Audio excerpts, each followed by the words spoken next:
Merci de nous recevoir chez vous dans le cadre de cette émission qui vous aide dans la compréhension de la pensée de Dieu pour les humains. Amité Biblia, Shalom. Au cours de l'émission de ce jour, nous allons parler sur la vengeance des dieux et sur ce plateau, vous avez votre humble serviteur, c'est le pasteur Blaise Pongo, à qui je m'en vais déjà saluer. Shalom, pasteur. Shalom, ma sœur. Oui, bienvenue une fois de plus dans cette émission. Et nous parlons sur la vengeance des dieux, oui. Et si vous pouvez éclaircir au peuple des dieux, d'abord, c'est quoi une vengeance? Voilà, la vengeance, en réalité, c'est un acte d'attaque d'un individu contre un autre. Donc, si je peux donner un exemple, vous avez l'individu A qui a fait du tort, du mal à l'individu B, et l'individu B qui se sent lésé, qui se sent blessé, qui se sent victime, va mettre sur place une stratégie pour contre-attaquer l'individu A qui lui avait fait du mal. Mais seulement, cette attaque peut être disproportionnelle, c'est-à-dire quelqu'un qu'on a giflé peut arriver à tuer. Cette attaque peut avoir beaucoup de réalités auxquelles peut-être l'homme n'arrivera pas à maîtriser. Donc, la vengeance, c'est ça. Une personne A va d'abord faire quelque chose de mal à la personne B, peut-être lui piquer son travail, lui piquer sa femme, violer, tuer, voler, ainsi de suite. Et la personne B va se sentir lésée. Et lui aussi, il va réagir par rapport à cela. Et c'est ça ce que nous appelons la vengeance. Dans la Bible, nous avons beaucoup de cas de vengeance. Par exemple, dans 2 Samuel au chapitre 13, le verset 1, on nous parle l'histoire de Tamar. Tamar qui était une des filles de David. Il avait un demi-frère qui s'appelait Amnon. Amnon, il aimait tellement sa demi-sœur au point où il s'est fait malade.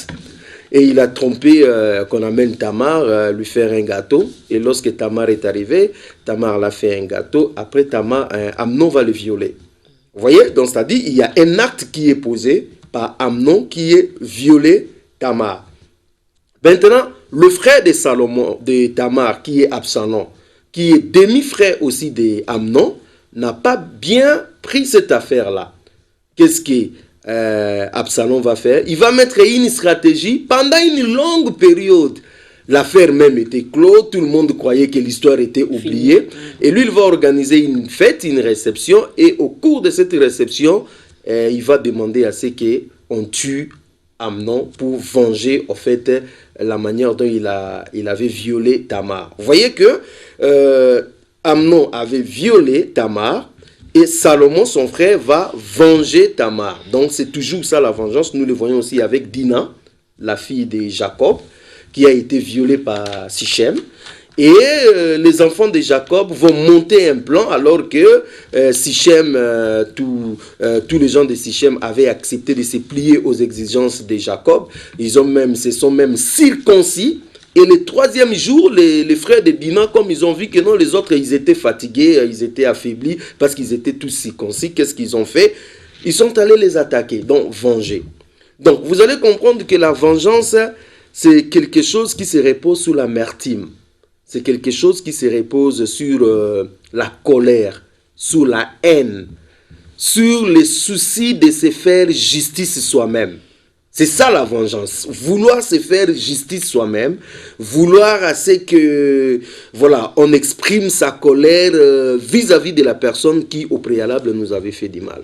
Oui, pasteur, la Bible nous a donné des exemples par rapport à la vengeance. Et que pense cette même Bible à propos de la vengeance, ou en d'autres termes, quelle est la volonté de Dieu sur la vengeance? La volonté de Dieu sur la vengeance, ça se trouve dans Romains au chapitre 12, le verset 19. Qu'est-ce que Dieu dit? Il dit, ne vous vengez point vous-même, bien-aimés, mais laissez agir la colère, car il est écrit, à moi la vengeance, à moi la rétribution, dit le Seigneur. Donc, Dieu refuse à ce que nous nous vengeons nous-mêmes.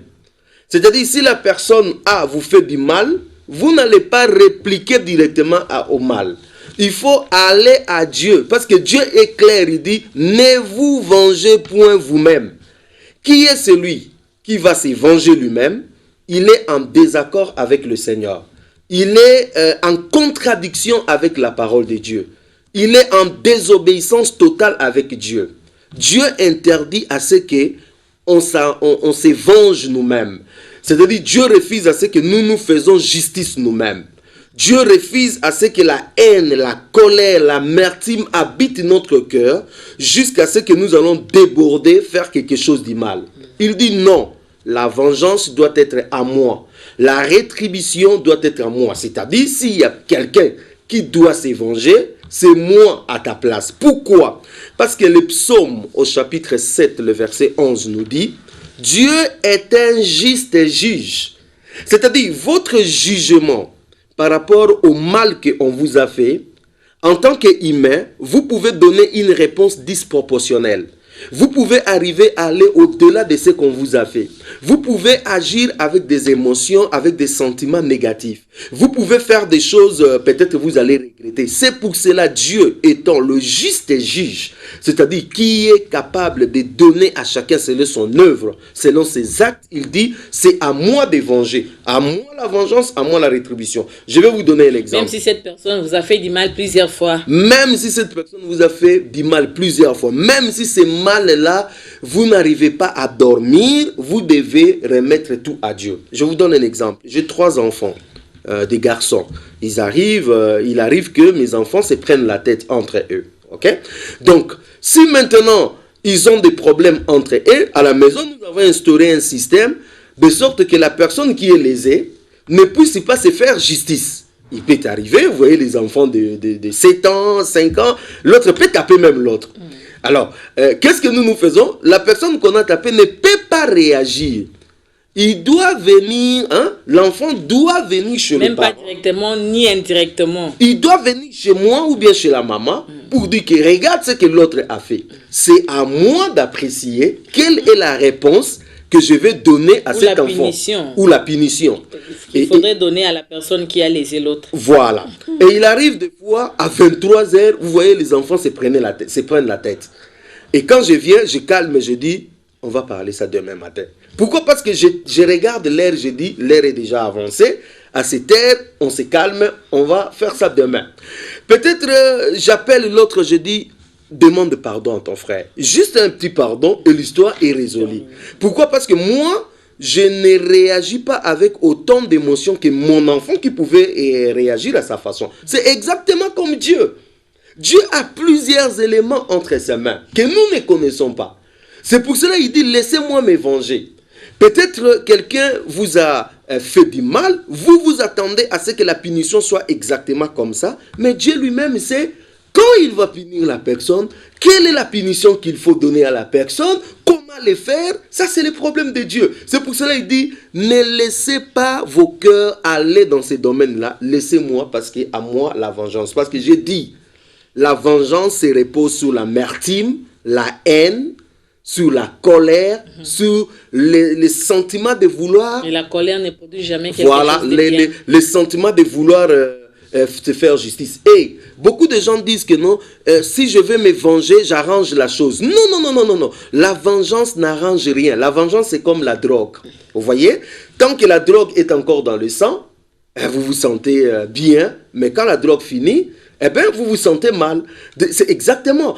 C'est la haine que vous avez, la colère que vous avez, vous fait croire que si vous tuez l'autre, et vous serez apaisé. Au contraire, lorsque vous allez vous venger, vous n'allez pas arranger la chose, mais vous allez ajouter un poids supplémentaire. Ouais. Je vous donne un exemple.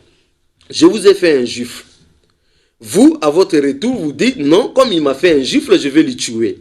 Vous êtes rongé par la haine, vous êtes rongé par l'hypocrisie. Des fois, vous me voyez, vous me sourissez, mais en réalité, vous dites, je vais le tuer pour ce qu'il m'avait fait. Vous avez déjà un poids avec vous. Mais le jour où vous allez me tuer, croyez-vous que votre poids est parti? Non, vous aurez maintenant 2 poids. Le poids du gifle que je vous avais fait et le poids du meurtre que vous avez entre vos mains. Donc, la vengeance n'arrange rien.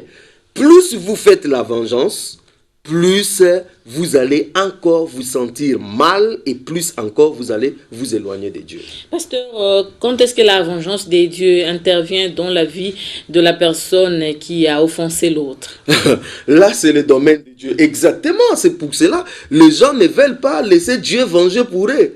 Parce qu'ils ne savent pas quand est-ce que Dieu va venger. Écoutez, vous pouvez faire un mal aujourd'hui et Dieu peut venger ça 10 ans après. Vous pouvez faire un mal aujourd'hui et Dieu va le venger 20 ans après. Vous pouvez faire un mal aujourd'hui et peut-être que la vengeance va retomber sur tes enfants. Parce que Dieu, il punit jusqu'à dans des générations suivantes. C'est-à-dire, c'est là où l'homme ne maîtrise pas. Parce que dans la tête de l'homme, c'est 1 plus 1 égale 2. Or, chez Dieu, ce n'est pas comme ça. C'est-à-dire, je dis que Dieu, pour se venger, il tient compte de beaucoup de paramètres que nous ne maîtrisons pas. Or, nous voulons assez que la vengeance soit pliée selon notre volonté. Dieu ne marche pas selon notre volonté. Dieu marche selon sa volonté. Donc, il faut laisser à Dieu. Donc, je suis dans l'incapacité de vous dire que quand est-ce que Dieu va venger, combien de temps ça va faire, comment Dieu va faire. Non. Je sais seulement, il a dit, je vais me venger. Mais comment, quand, ça c'est son problème, il maîtrise les choses. Toi, décharge ça dans ton cœur, ne le prends plus. Parce qu'en réalité, qu'est-ce qui se passe? En réalité, la vengeance n'est rien d'autre que le manque du pardon. En réalité, la vengeance n'est rien que manque du pardon. Parce que si quelqu'un... Comme je ne vais pas pardonner, je vais faire du mal. Voilà. Même si on est l'homme le plus spirituel, mais on se laisse quand même emporter par la chair. Vous sentez vraiment que la personne est prise en otage, contrôlée par la chair. Comme disent d'autres personnes. Voilà. Ça, c'est un langage courant que nous avons dans notre société. Je vais mettre la Bible à côté et je vais me venger pendant un moment. Donc, c'est ça. C'est-à-dire, la vengeance n'est rien d'autre que manque de pardon. Alors que Matthieu, au chapitre 18, 21 à 22, Pierre pose la question, combien de fois je dois pardonner à mon frère? Il ne dit pas à mon ennemi. Ça, j'aime beaucoup ces textes. Il dit, combien de fois je vais pardonner à mon frère qui fait du mal contre moi? C'est-à-dire, nous avons dans nos têtes que c'est l'ennemi qui va faire du mal vers nous. Non, c'est faux. C'est ton frère que tu manges avec lui. C'est ta soeur que tu manges avec. C'est les gens qui te côtoient. C'est eux qui vont te faire du mal. Et Dieu demande à ce que tu puisses pardonner à ces gens. Comme nous n'arrivons pas à pardonner, nous retournons dans la loi de Moïse. Qu'est-ce que la loi de Moïse nous dit? Et pour dent pour dent. C'est-à-dire, comme il m'avait giflé, je vais mettre une stratégie pour que moi aussi, je retourne à la personne la monnaie de sa pièce. Donc, c'est-à-dire, c'est comme ça, le manque de pardon nous amène à nous venger. Mais une personne dont la parole de Dieu habite pleinement en elle, une personne qui a fait une vraie expérience avec Jésus, une personne qui laisse Dieu contrôler ses sentiments, vraiment être sous le contrôle de Dieu, il ne peut pas faire la vengeance parce qu'il sait que Dieu fera pour lui. Donc cette personne-là restera tranquille, il dit je pardonne. Au contraire, à la place de dire Seigneur, punis-lui, il dira Seigneur, ne l'impute pas ce qu'il m'a fait. Là, c'est un cœur qui connaît Dieu. Là, c'est un chrétien mature. Là, c'est un chrétien qui attend la stature parfaite de Christ. Là, c'est un chrétien qui est proche du royaume des cieux. Mais si on est encore ce chrétien qui dit Seigneur, je l'envoie le feu pour ce qu'il m'avait fait. Tu dis Seigneur, si tu ne les tues pas, c'est moi. Si tu ne les tues pas cette année, c'est que tu n'es pas Dieu. Alors là, c'est un chrétien qui n'a rien compris. Il est encore esclave de la vengeance. Pasteur, vous avez dit au début de cette émission que Dieu dit dans sa parole qu'à moi la vengeance, à moi la rétribution. Alors que la même Bible dit, il est un Dieu doux, compatissant et bon. Alors, il faut comprendre que Dieu est un Dieu de justice. Son trône est fondé sur l'équité, la justice. La justice est la base de son trône. Cela veut dire quoi? Dieu nous récompense, Dieu nous rend selon nos œuvres, selon nos actes. À chaque acte que vous posez, sachez-le qu'il y a une conséquence. Ce n'est pas à la fin des temps. Ça peut être maintenant. Ça peut être maintenant comme ça peut être à la fin. Il y a des actes que le Seigneur venge aujourd'hui. Hein. Il y a aussi des actes que le Seigneur va venger à la fin. Donc maintenant, il ne faut pas croire que Dieu est notre coco-Dieu, auquel nous allons faire tout ce que nous voulons, auquel nous allons faire toutes les bêtises que nous voulons, auquel nous allons même aller mettre les autres en difficulté, auquel nous allons mettre la vie des autres en danger, faire souffrir les autres et dire que non, Dieu c'est un Père Noël, un Dieu tellement compatissant. Non, Dieu est lent à la colère parce qu'il veut à ce que nous puissions nous repentir, mais les actes que nous posons, eh bien, ce n'est pas Dieu qui veut à ce que nous puissions avoir ça, mais c'est nos propres actes qui seront une réponse de Dieu pour nous-mêmes. Donc, c'est-à-dire, Dieu est lent à la colère, il est plein d'amour, plein de bonté, mais si tu fais quelque chose qui n'est pas correct, la justice de Dieu voudra assez que Dieu puisse te punir. Voilà. Pasteur, il y a un langage courant qui dit la vengeance est un plat qui se mange à froid. Que pensez-vous de ça? C'est un langage diabolique. C'est une expression française qui dit la vengeance est un plat qui se mange à froid, qui veut dire tout simplement que il ne faut pas réagir après qu'on vous a fait du mal précipitamment. C'est-à-dire une bonne vengeance doit nécessiter une préparation et puis laisser couler le temps. C'est pour cela il faut faire très attention. Pour que ça fasse très mal. Et puis pour que la personne soit surprise. Vous voyez, je vous donne le cas d'Absalom que j'ai dit tout à l'heure.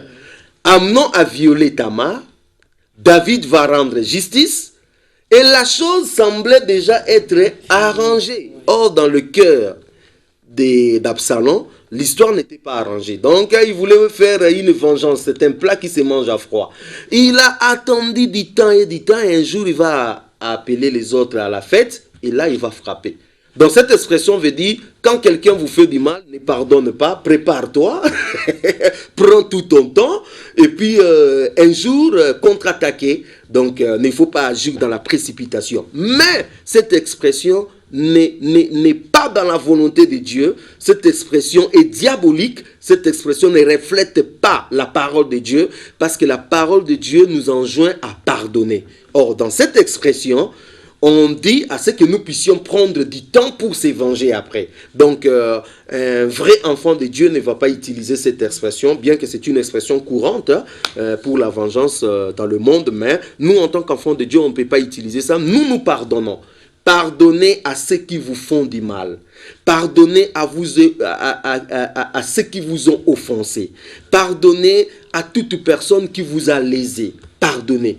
Et pardonnez. Ici, on dit, dans un autre langage courant, on dit, pardonner n'est pas égal oublier. On peut pardonner, mais... On n'oublie pas, c'est faux. Celui qui a réellement pardonné son frère doit oublier. Celui qui n'a pas oublié, alors il n'a pas pardonné. Donc, si on pardonne, on doit oublier. Tu ne vas pas rappeler à ton frère ce que tu lui as pardonné hier. Tu dis, non. Tu sais que ça, c'est la 22e fois. Parce que pour qu'on te pardonne, il faut nécessairement que tu demandes pardon à la personne qui est... En tant qu'enfant de Dieu, nous devons pardonner sans même qu'on demande pardon.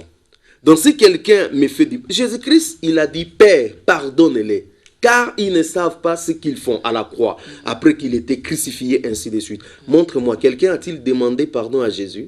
Donc, le Seigneur aussi peut nous pardonner sans que nous puissions lui demander pardon. Non. Pour que Dieu nous pardonne, il faut que nous demandions pardon. Mais pour... ça devient de pardon. Bien sûr. Pour que Dieu te pardonne, tu dois demander pardon. Mais pour que moi je te pardonne, je n'ai pas besoin que tu demandes pardon. Pourquoi? Parce qu'un enfant de Dieu ne garde pas la rancune, ne garde pas la haine, ne garde pas des histoires dans son cœur. Aussitôt ton acte que tu poses contre moi, j'estime que c'est un acte qui m'a blessé, je dis Seigneur, pardonne à ma soeur. Même si tu ne viens pas me demander pardon, moi je demande pardon. Moi je te pardonne. En te pardonnant, c'est une façon pour moi de me libérer de cette affaire. Donc moi, de mon côté, je me suis libéré de cette affaire. Mais toi, tu n'es pas encore libéré. Tu seras libéré lorsque tu vas me demander pardon ou tu demandes pardon à Dieu. Alors que la Bible dit que nous sommes les imitateurs du Seigneur. Oui. Donc, je ne sais pas comment le pardon... Il faut vraiment qu'on fasse une émission sur le pardon pour comprendre comment le pardon marche. Tu me fais du mal. Moi, je ne vais pas être ton esclave, être plongé dans la haine, être plongé dans l'amertume, être plongé dans des mauvais cœurs, dans de mauvaises choses dans mon cœur. Je te pardonne. Je dis, Seigneur, je pardonne à ma soeur. Je me libère de cette affaire. Mais toi, tu n'es pas encore libéré. Pour que tu sois libéré, il faut, si tu as l'opportunité, de me demander pardon, ou soit alors de demander pardon à Dieu. En ce moment-là, tu es libéré. Sinon, tu es toujours dans l'affaire. Donc, le pardon, c'est bien en tant qu'enfant de Dieu.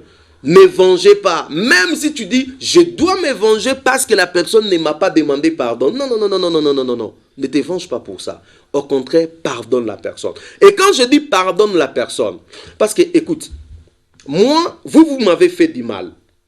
Moi, je dis, je vous pardonne. Moi, je suis libéré. Mais le paix du Seigneur est encore sur vous.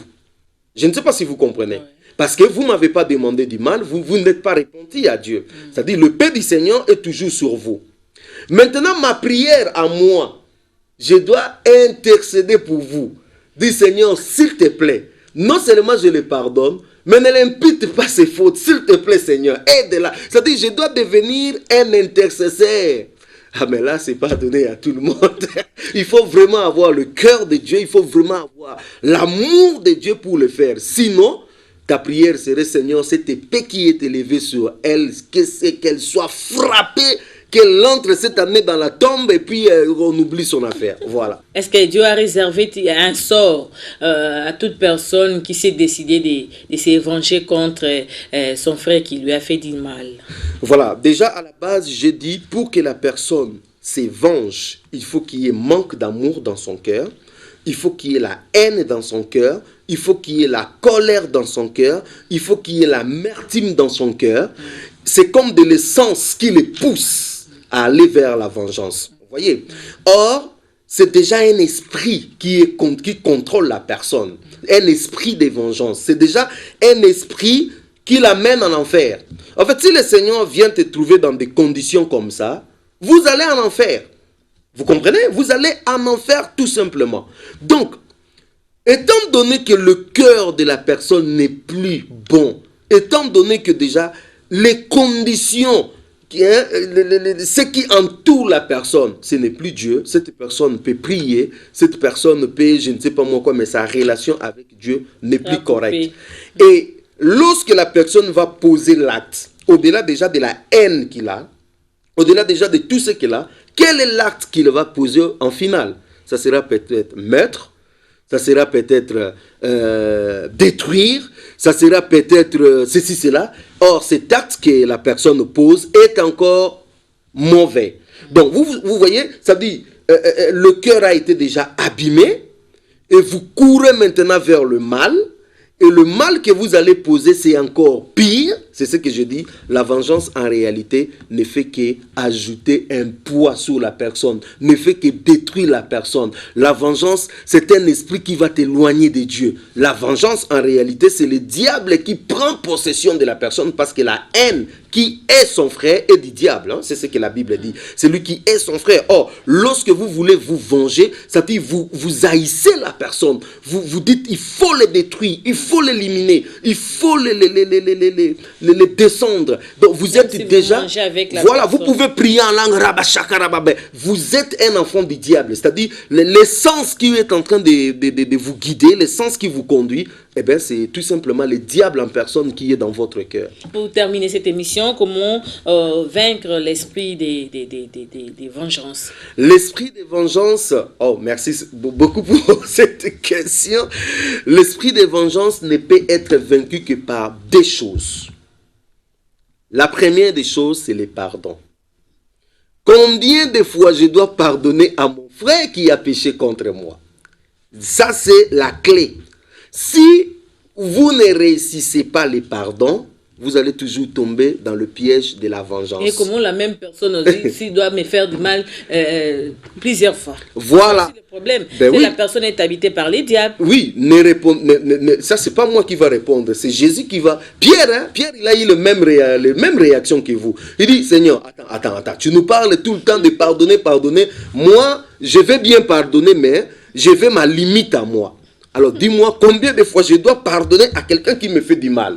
Jésus va lui répliquer, il dit, tu vas le faire 70 fois 7 fois. Cela veut dire quoi? 77 fois 7 fois. Cela veut dire que aussi longtemps que ton frère te fera du mal et qu'il reviendra te demander pardon, tu dois lui pardonner. Là, Pierre dit, mon frère ne revient pas pour me demander pardon, même s'il ne revient pas, toi en tant qu'enfant de Dieu, pardonne-lui toujours. Je dois toujours pardonner. Voilà, ça c'est la première des choses.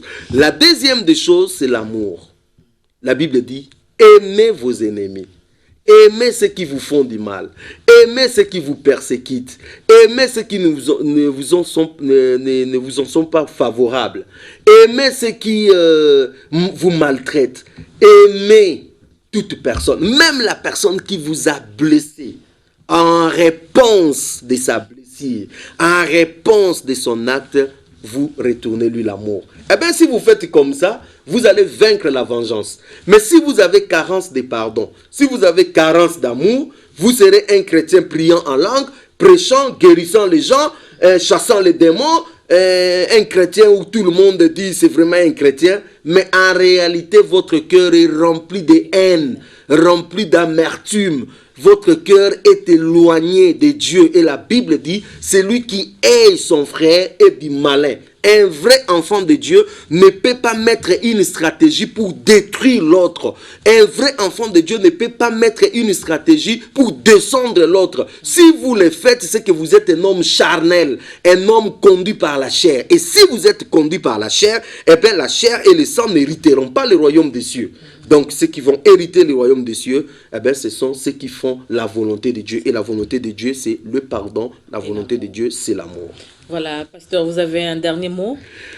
En tout cas, ce que je suis en train de dire, je sais que vous qui me regardez à la télé, beaucoup vont dire merci pasteur pour tout ce que tu nous enseignes, mais par rapport à la personne qui m'a fait ceci, cela, moi je vais régler toujours les comptes.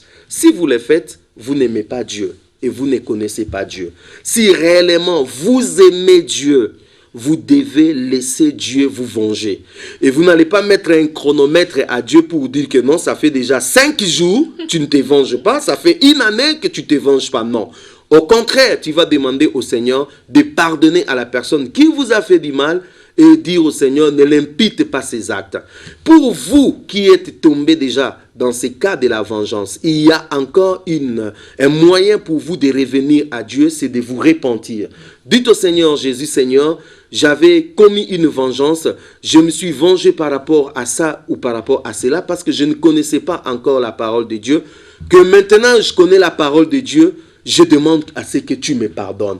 Que le Seigneur te libère de cet esprit de vengeance. Et pour vous qui êtes en préparatif de vengeance, et le Seigneur, par cette parole, il vient vous dire, arrêtez cette voie, parce que ça ne va pas vous soulager, ça va ajouter un autre poids dans votre vie. Et si vous n'avez pas encore accepté le Seigneur Jésus-Christ dans votre vie comme Seigneur et Sauveur, vous avez écouté cette parole, vous pouvez le faire, vous pouvez accepter le Seigneur Jésus-Christ dans votre vie comme Seigneur et Sauveur. Il va pardonner tous vos péchés, toutes vos fautes, et non seulement il va pardonner, mais il prendra aussi votre vengeance pour tous ceux qui vous ont fait du mal.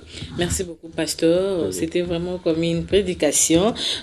Amis de Biblia, ma prière pour ce dimanche est que le Seigneur puisse nous donner la force de pardonner à tous ceux qui nous ont fait du mal et qui continuent à nous faire du mal. C'est la fin de cette émission. Merci à vous tous et que Dieu vous bénisse.